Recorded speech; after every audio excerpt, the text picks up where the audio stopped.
As the time is passing, the phones are getting cheaper and cheaper, and you don't need to pay a lot to get a really good flagship phone. In this video, I shall be listing out some affordable flagship phones that you should buy in $400 to $500 of price range.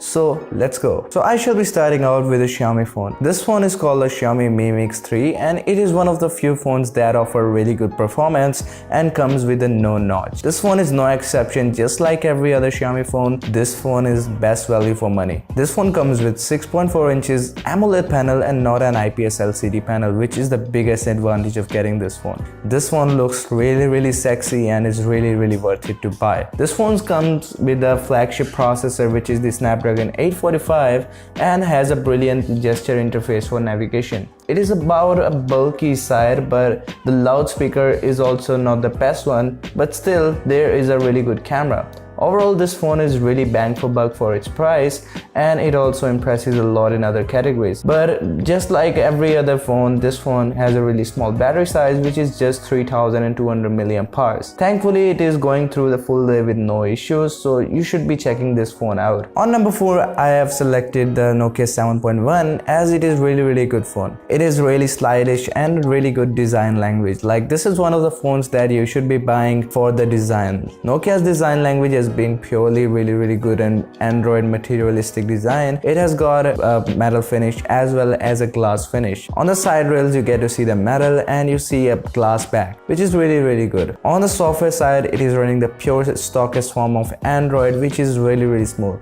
Only downside of getting this phone should be its performance, like it is getting the Snapdragon 636 and not a flagship grade smartphone chipset. But noting that this chipset can also run games, and it is also really good if we look into the budget category. And one of the things that you might consider in this phone is that if you are looking for a phone that can provide you software upgrade support in Android, then this phone is the one, because Nokia phones are really the first ones to get update after the Google Pixels. The next phone on this list is really surprising. It is one of my favorite phones, and it is called the Honor View 20. We have a full review to check out if you're looking for this phone, as this is one of the few phones that has a punch-hole screen, and it is only one of the few phones in the market which has a 48 megapixel camera sensor at its back, which is designed by Sony. It captures crisp images, and it also got 4000 mAh of battery life. And not only that, it also had the Kirin 980, the 7nm chipset, which is blazingly fast. Like, seriously, this is one of my few phones that I really like, and the design language is also really superb. It is really beautiful, and the gradient color at the backs looks sexy. The next one I'm going to talk about is a Xiaomi phone, and it got everyone's attention when it came out. I'm talking about the Poco F1, as it is the only phone that is giving you a Snapdragon 845 in just 300 to 350 bucks. Like, it is amazing value for money phone, and it is also getting a really huge battery size. The only downside of getting this phone might be its display, which is not an AMOLED one. Of course, you would not get AMOLED display in this price range. And also, one of the few cons that I consider is a plastic build. It is not a metal build or not a glass build, but it is a plastic build, which might be a downside for some of you guys, but for me it is perfectly fine, and I think it is one of the few phones that offers value for money.